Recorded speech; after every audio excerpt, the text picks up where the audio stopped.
mundo que quiser participar conosco. Então, você já está convocado a participar desse momento. Hoje nós estamos no Dia Mundial de Prevenção ao Suicídio. Exatamente hoje, dia 10 de setembro, nós estamos no mês de setembro, Setembro Amarelo, e hoje, especificamente, em todo o mundo, é o Dia Mundial de Prevenção ao Suicídio. Eu não sei se você conhece, mas existe um site do governo chamado setembroamarelo.com, em que você tem várias informações sobre o suicídio, sobre debilidades psiquiátricas e psicológicas. E nessa manhã eu queria ler aqui algumas coisas que eu achei interessantes, que são dados importantes, que são alarmantes, sim, mas que são importantes para que a gente leve em consideração na nossa rotina. Aqui diz, segundo dados da Organização Mundial da Saúde, todos os anos mais pessoas morrem como resultado de suicídio do que HIV, malária ou câncer de mama, ou guerras e homicídios. Nós vivemos num contexto de violência, e mesmo esse contexto de violência não suplanta os números de suicídio. Nós vivemos num mundo em que diversos países enfrentam diversas guerras reais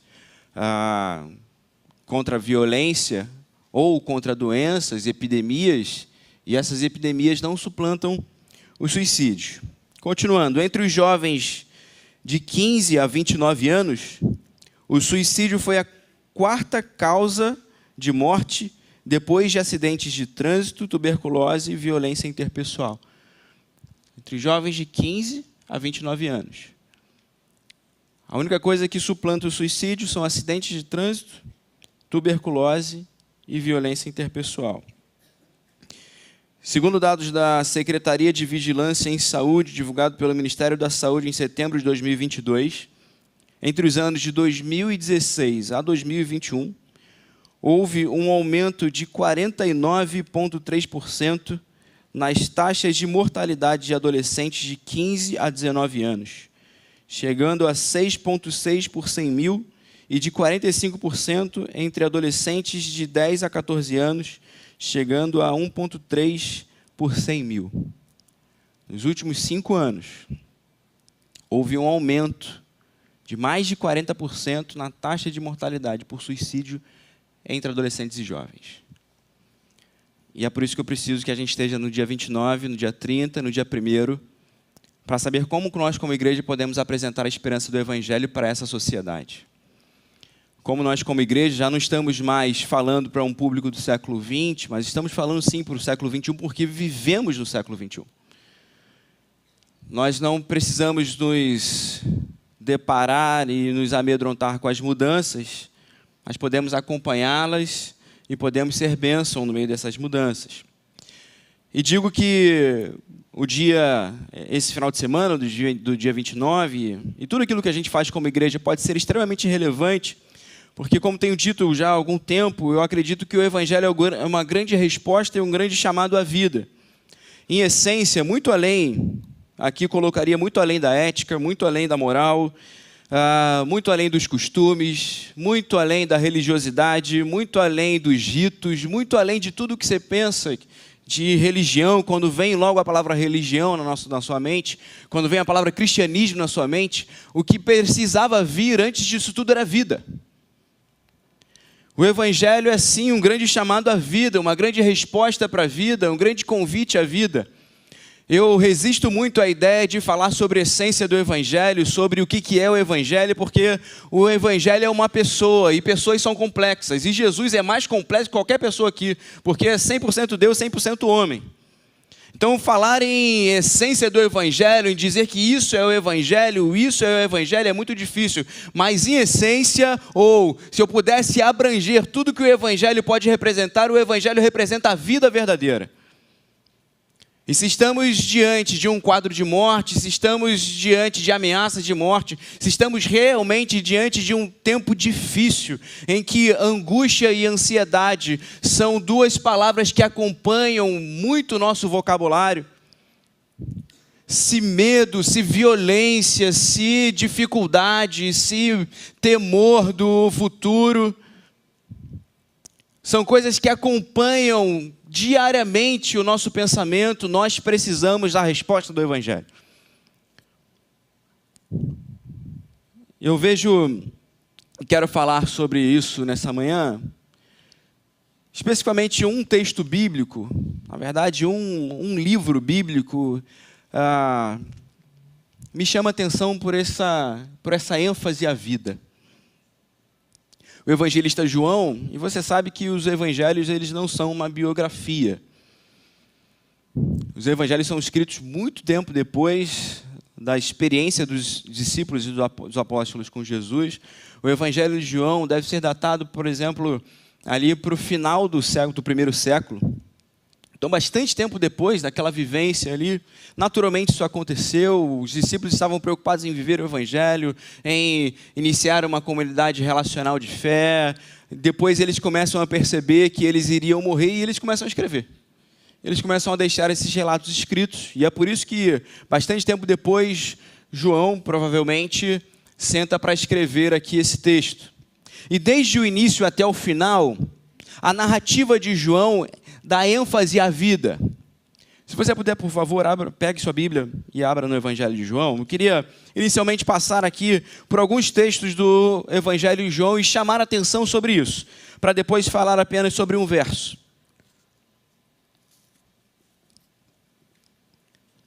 João é o quarto Evangelho.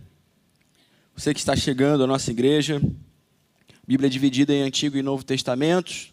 O Novo Testamento começa com 4 evangelhos, com 4 livros. O Evangelho de João é o quarto livro. Chama atenção você aqui, lá no capítulo 1, verso 4. Aquele que é a palavra possuía a vida, e a sua vida trouxe luz a todos. A luz brilha na escuridão, e a escuridão nunca conseguiu apagá-la. Esse vai ser o verso que eu vou meditar com vocês nessa manhã. Texto conhecido nosso, João 3, verso 16. Porque Deus amou tanto o mundo que deu o seu Filho único, para que todo o que nele crer não pereça, mas tenha a vida eterna. Se eu for ver o encontro de Jesus com a mulher samaritana, a ideia é essa: quem beber dessa água ainda terá sede, mas quem beber da água que eu dou, terá em si uma fonte que jorra para a vida eterna.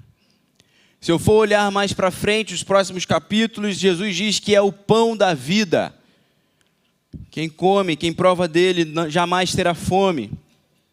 Se nós formos olhar toda a estrutura do Evangelho de João, João escreve esse Evangelho com base, ou estruturado em 7 milagres. E lá no final do Evangelho de João, se você puder pular lá para o capítulo 20, os versos 30 e 31.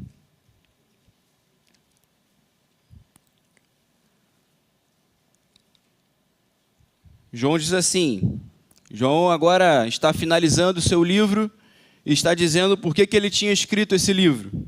E ele diz o seguinte: os discípulos viram Jesus fazer muitos outros sinais, além dos que se encontram registrados nesse livro. Estes, porém, estão registrados para que vocês creiam que Jesus é o Cristo, o Filho de Deus, e para que, crendo, tenham vida pelo poder do seu nome. Se nós formos olhar várias outras passagens, são 7 principais milagres e vários outros encontros. Encontro com Nicodemos, encontro com a mulher samaritana, encontro com a mulher pega em adultério, encontro com alguns fariseus, encontro com cegos, encontro com algumas pessoas que precisavam de milagres. Tudo isso significa e tudo isso mostra para Jesus que Jesus interrompe processos de morte e inicia um motivo de vida, inicia uma nova vida ou aponta para a vida. E é por isso que o grande convite para você que está aqui nessa manhã e se deparou com as barreiras que nós ouvimos aqui, se deparou com as dificuldades da vida, se deparou ou está agora de frente de uma muralha na sua vida, de frente de coisas que parecem que não podem ser transpostas, de frente a dificuldades que parecem que paralisaram a sua existência, de frente a motivos de desistência, eu quero te dizer nessa manhã que Jesus é o motivo para nós estarmos aqui. Jesus é o motivo para você prosseguir a sua caminhada. Jesus é a vida em si. Nós não desistimos da vida porque não são os motivos materiais e as dificuldades circunstanciais que podem nos paralisar, porque a vida simplesmente não são essas circunstâncias. A vida é Cristo e ela jorra para a vida eterna. E é por isso que eu queria me deter nesse prólogo, nesse início do texto de João, em como João está 80 anos depois, 90 anos depois, apresentando Jesus para aquela comunidade que deveria prosseguir, ou para aquelas comunidades que deveriam prosseguir. João está já no final da sua carreira apresentando Cristo, apresentando aquele que ele conheceu. É bem interessante quando nós olhamos lá para a sua carta, para o início da sua carta, João fala a mesma coisa, João tem a mesma expectativa de vida. 1 João capítulo 1, ele diz: proclamamos a vocês aquele que existia desde o princípio, aquele que ouvimos e vimos com nossos próprios olhos e tocamos com nossas próprias mãos. Ele é a palavra da vida. João tem uma clara noção. Já tinha vivido com a igreja ali percalços, perseguições, já havia vivido com a igreja ali dificuldades de entendimento, temas teológicos muito importantes, dificuldades logísticas. Mas quando se importa olhar para Cristo, quando se importa descrever o Cristo, a visão de João é essa aqui. Aquele que é a palavra possuía a vida, e sua vida trouxe luz a todos. A luz brilha na escuridão, e a escuridão nunca conseguiu apagá-la. Nele estava a vida, talvez seja assim na sua versão. E aqui é bem interessante que os termos do texto original, eles apontam para que maior do que a vida, muito antes de falar que a vida é algo essencial, é bem interessante que João não se preocupa em descrever o que é a vida. A vida aqui é um termo de união do material e do espiritual, de uma união perfeita da existência. O texto aponta que maior do que a vida é Jesus, e isso ele vem fazendo desde antes. Se você for ver o verso anterior, o verso 3 desse primeiro capítulo, ele diz: por meio dele Deus criou todas as coisas, e sem ele nada foi criado. Jesus é totalmente pré-existente a todas essas coisas que existem, que vemos, e que pelo nosso pecado, pela nossa inabilidade, pela inabilidade do mundo, pela existência do mal, o mundo causa caos e dificuldades, mas ele pré-existe antes disso tudo. E o que João está dizendo é que esse Cristo que encarnou e que suas mãos tocaram, como ele fala na primeira carta, esse Cristo não estava apenas nessa organização perfeita. Esse Cristo não estava apenas pré-existente na eternidade, organizando o jardim do Éden, ou organizando aquilo que era inicial e perfeito. Mas esse Cristo estava encarnado e nele estava a vida enquanto existiam as trevas. E é por isso que ele conclui esse nele estava a vida, dizendo: olha só, as trevas não conseguem aborrecer essa luz. As trevas não conseguem suplantar essa luz. Ele estava lá na organização de todas as coisas, mas ele está aqui presente também, e presente aqui continua com o mesmo brilho que estava lá em cima. Encarnado aqui, mesmo encarnado no Nazareno, mesmo encarnado em sua limitação, mesmo diferente de todos. Jesus vivesse no século 21, teria aqui bastante heresia, não leva isso em consideração. Teria que fazer análise porque não tinha traços genéticos do seu pai, teria dificuldade com a paternidade. Jesus, sem expectativa nenhuma do povo judeu, do seu povo. Esse próprio texto em sequência diz isso. Olha, ele veio para os que eram seus e os seus o rejeitaram. Jesus morto jovem, aos 33 anos. É esse Cristo encarnado, real, que o próprio João mais para frente diz que suas mãos tocaram, seus olhos viram, seus ouvidos ouviram. É esse Cristo que estava à vida, e o que João está dizendo aqui de uma forma muito direta para nós: olha, vocês se abalam de forma espiritual. Essa junção de matéria e espírito para nós que somos caídos e limitados é bem esquisita e difícil. Porque sofremos as nossas debilidades espirituais, sofremos as nossas debilidades de alma, sofremos com ansiedade, sofremos com a falta de controle do tempo, sofremos com a falta de tempo, sofremos com a falta de recursos, sofremos com a falta de emoção do outro, sofremos com a falta de afetividade ou pelas nossas afetividades erradas, sofremos com o nosso espírito, sofremos com a nossa alma, sofremos interiormente. Sofremos materialmente com a falta de recursos, com a debilidade dos recursos, com os problemas financeiros, sofremos materialmente com a saúde, sofremos materialmente com o nosso corpo, sofremos materialmente com o dia a dia, sofremos materialmente com a violência em que nós estamos cercados, sofremos muito, mas nele está essa junção perfeita da vida. Em Jesus, apesar dele estar nesse mundo caído e suscetível a todas as debilidades, inclusive as traições e depois as execuções, nele está essa certeza de vida.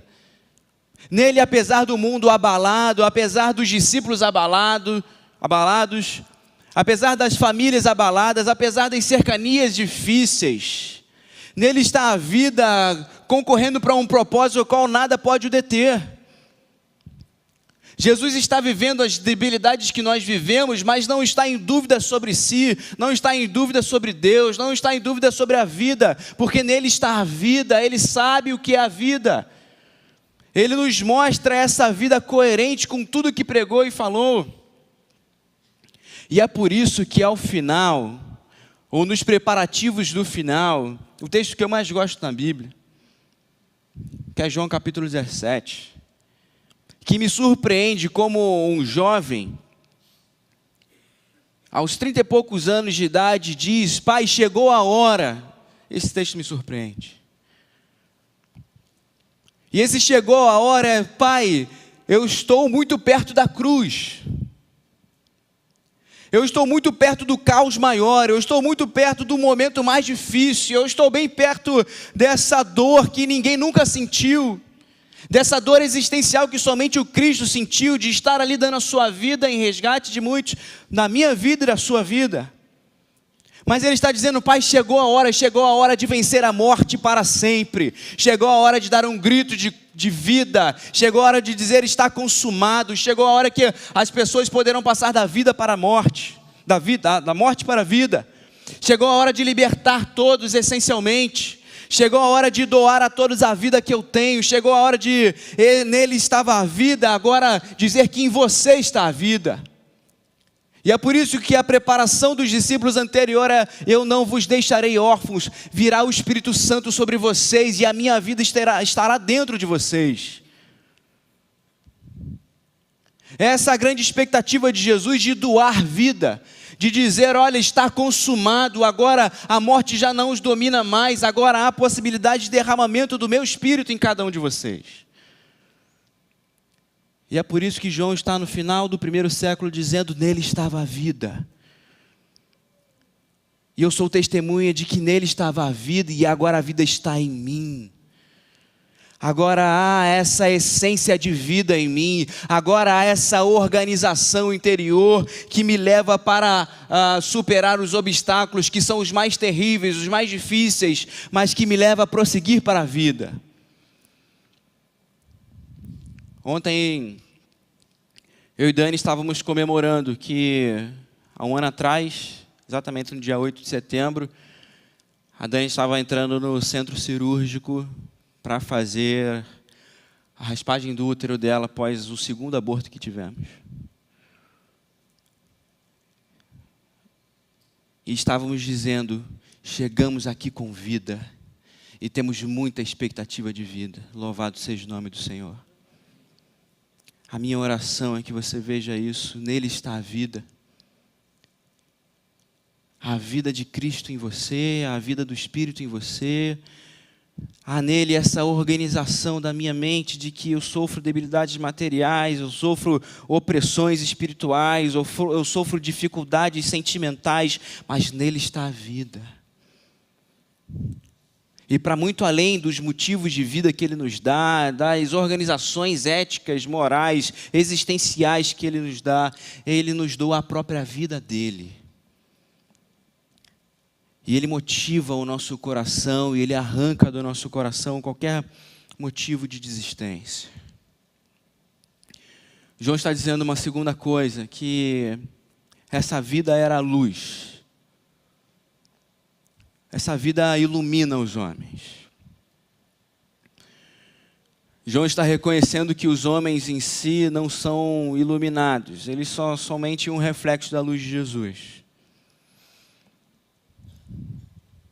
É nessa luz, é na luz de Jesus que nós realmente conseguimos ter como brilhar no mundo. E algo que eu acredito que seja um grande chamado e uma grande resposta e uma grande visão para a igreja desse tempo. Ao invés de sermos apedrejadores dos outros, precisamos focar em ser luzes. Aqueles que refletem a Jesus Cristo onde estamos. Por conta desse entrelaçar político, nós estamos perdendo um gosto por ser luz. Nós estamos no século 21, com as nossas debilidades. E eu acredito que o grande convite é para nós nos centrarmos como João estava centrado no final da sua carreira. Ao invés de se preocupar em questionar o imperador, em fazer as opressões políticas, as organizações políticas, como igreja aqui, não estou dizendo você como sociedade lá fora, mas como igreja aqui, o que eu estou preocupado em me assentar é falar sobre o Cristo. O que eu estou preocupado em debater, em construir na minha vida e na sua vida é sobre Jesus Cristo. Eu tenho dito que, por vezes, eu olho mensagens, olho discussões da igreja, olho livros, olho coisas que as pessoas escrevem. Eu digo, olha, tem 66 livros, tantos temas que a gente não tem nem noção ainda do que, como são as respostas. E as pessoas estão preocupadas dentro da igreja em debater coisas de fora. Tem tanta coisa para ensinar na Bíblia e, por vezes, a gente está cedendo por coisas que não são da Bíblia. A gente está cedendo por respostas temporais, enquanto nele está a vida, e eu posso descobrir a partir do encontro com ele, a partir dos ensinamentos dele, respostas práticas e prontas para a minha vida hoje, que vão muito além dos problemas, dos projetos políticos, que respondem prontamente muito mais aquilo que o seu vizinho, aquilo que a nossa comunidade da Praça Seca precisa. Se nele está a vida e ele é a grande iluminação da vida humana, e quando Jesus vai dizer para os discípulos, definir quem os discípulos são, ele diz, olha, vocês são a luz do mundo. Se em mim está a vida e eu dou essa vida a vocês, agora eu digo a vocês, vocês é quem são a luz. Vocês é que precisam se colocar num lugar de iluminar a vida das pessoas. Vocês é que precisam se colocar num lugar em ver a escuridão, em ver as trevas, em ver as dificuldades e não ficar alarmado. Olha, estamos nas trevas, é óbvio. O Evangelho deixa muito claro que é óbvio que estamos nas trevas, o que esperávamos. Se Jesus é algo diferente que o mundo apresenta, é óbvio que aquilo que o mundo vai apresentar é diferente das propostas de Jesus. Por que estamos preocupados com elas? Porque João vai terminar esse texto, e assim eu gostaria de terminar nessa manhã.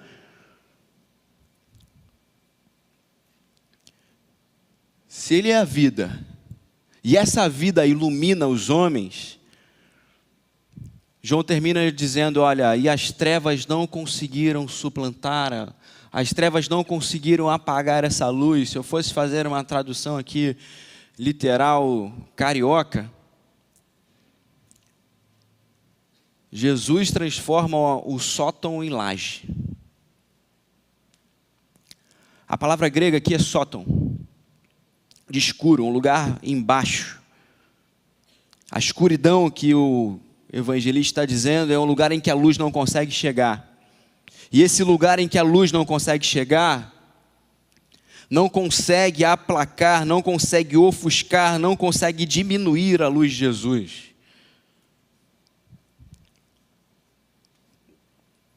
E por mais que os tempos sejam difíceis, e por mais que a gente repita várias vezes que está tudo mudado, e eu confesso que, na verdade, eu não creio que está tudo mudado. Eu creio que as coisas sempre foram como foram.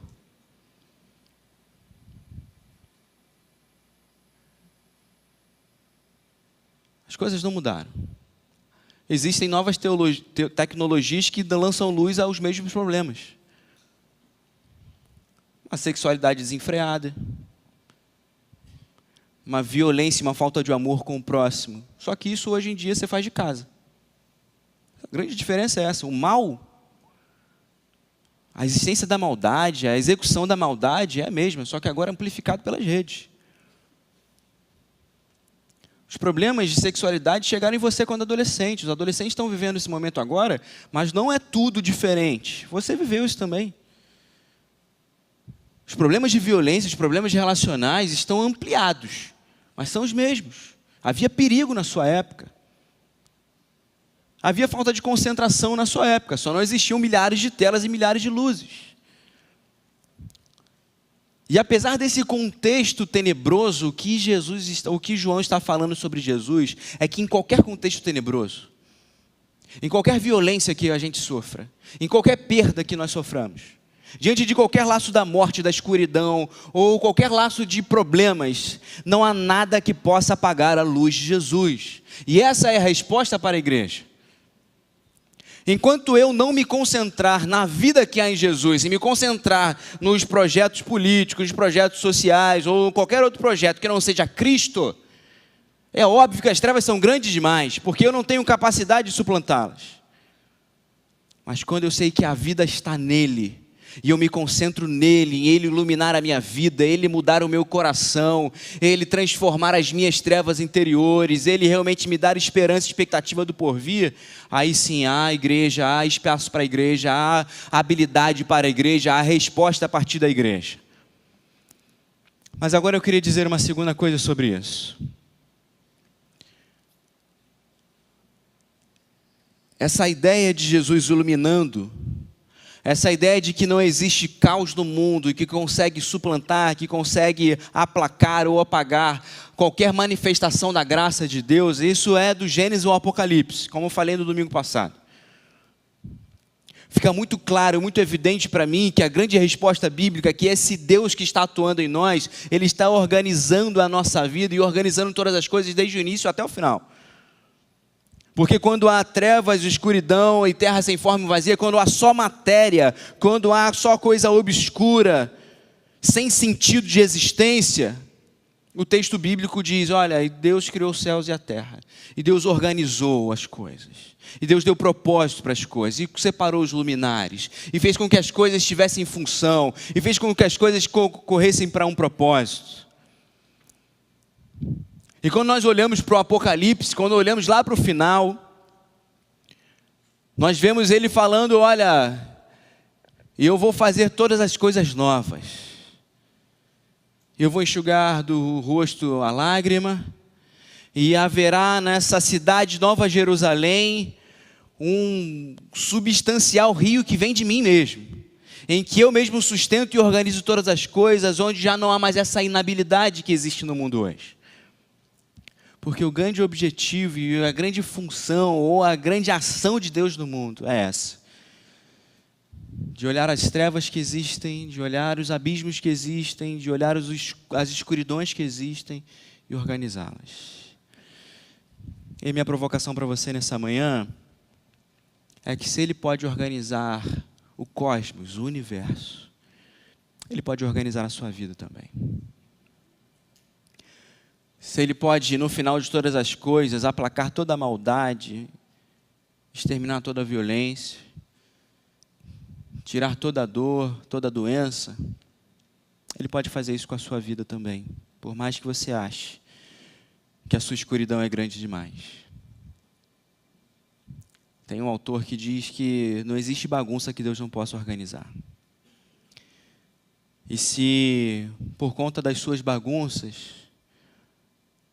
e por conta das bagunças do mundo, da vida, dos outros, você está a ponto de desistir, eu queria te dizer que a própria vida se apresenta para você agora. Que o próprio Cristo quer ser o motivo e quer ser o grande organizador e idealizador da sua existência. Se aquele que conseguiu unir essa existência perfeita em matéria e em espírito, se aquele que conseguiu conviver com todas as opressões, debilidades da vida, dificuldades da vida, sem perder o fio da meada, sem desistir do seu propósito e sem perder a alegria, porque essa é a descrição de Isaías e Hebreus. Olha, ele foi lá na cruz, sim, ao Senhor agradou moê-lo e fazê-lo enfermar, mas ele fez isso em troca de uma alegria que lhe estava proposta. Jesus se entrega, Jesus não perde o fio da meada, Jesus vai até o fim, Jesus vive a sua vida a fio. É morto por traição, é morto por injustiça política, é morto por injustiça religiosa. Mas ele não perde a alegria de ver a minha vida e a sua vida redimidas por ele nessa manhã. O Evangelho é uma resposta para a vida. O Evangelho é a vida em si. O Evangelho é um convite à vida e vida em abundância, como o texto de João capítulo 10 diz. E eu não sei se você está nessa manhã aqui, desistente. Se você está nessa manhã achando que tem pouca vida para você. Mas eu queria dizer que nessa manhã em você está a vida. Se João começa o seu evangelho dizendo, nele estava a vida, porque os seus olhos o contemplaram, eu posso dizer que a você está a vida, e enquanto há essa vida, há diversas possibilidades, há diversas saídas que você não enxerga. Enquanto há vida em você, há ar aí respirando, há força nas mãos, há vida, querido. Há motivo para continuar, há força para você se reerguer, há o Espírito de Deus em você te chamando a resistir. Há a vontade de Deus sobre você e propósito de Deus para você, na sua existência, da mais nova idade à mais tenra idade, há vida em você. E o grande convite, a grande oração que eu gostaria que você fizesse nessa manhã é: Senhor, enche-me da tua vida, para que eu faça nessa vida aquilo que a tua vida fez enquanto esteve aqui.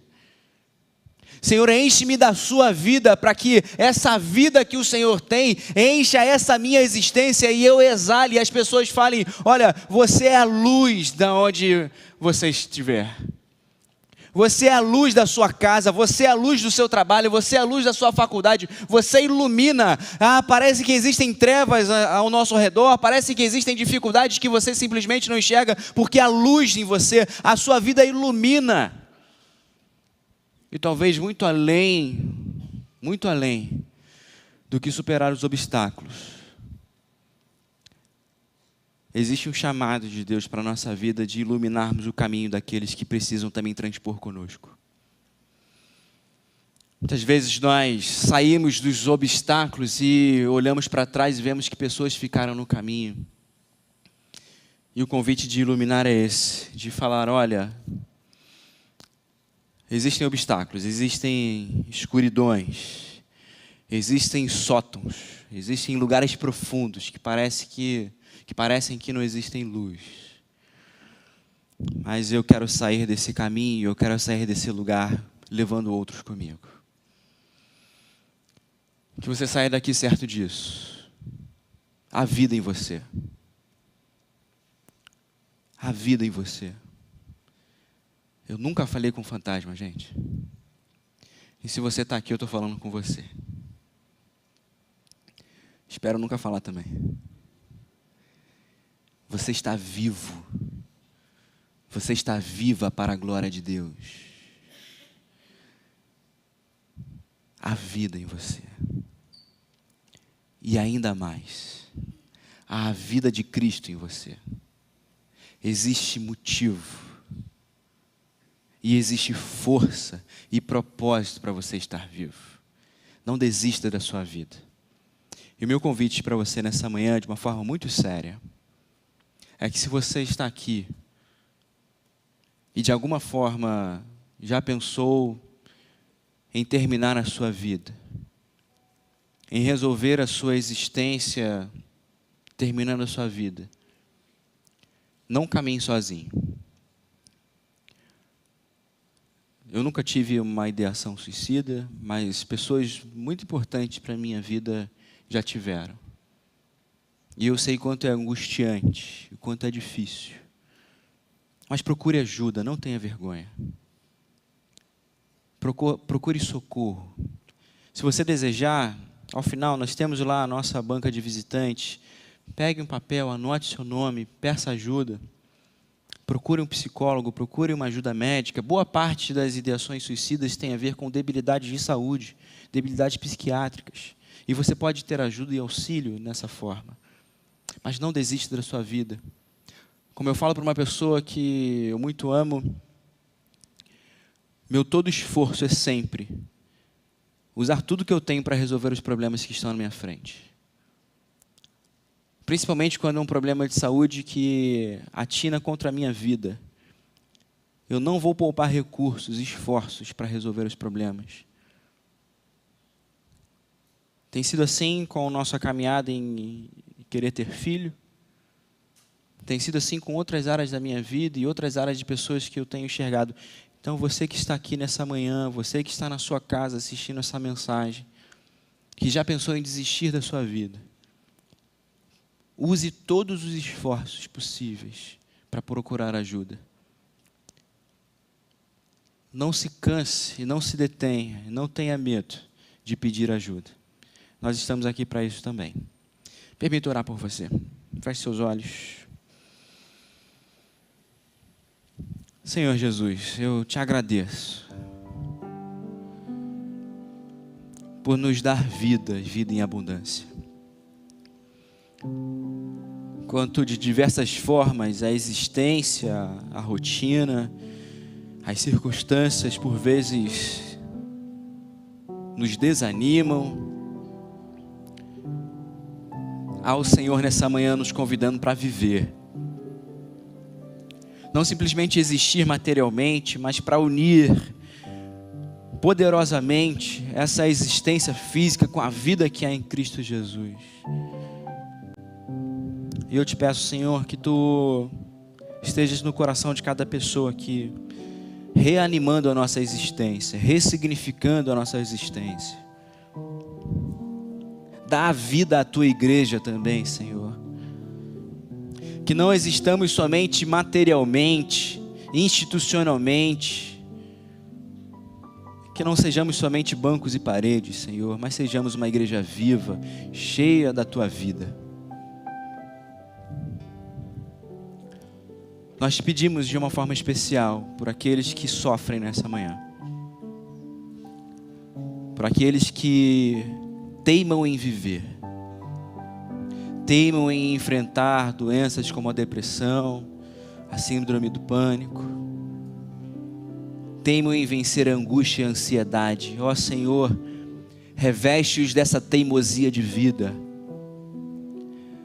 reveste-os dessa alegria em persistir, e mesmo nas debilidades, nos dias ruins, nos dias difíceis, serem luz aonde estão.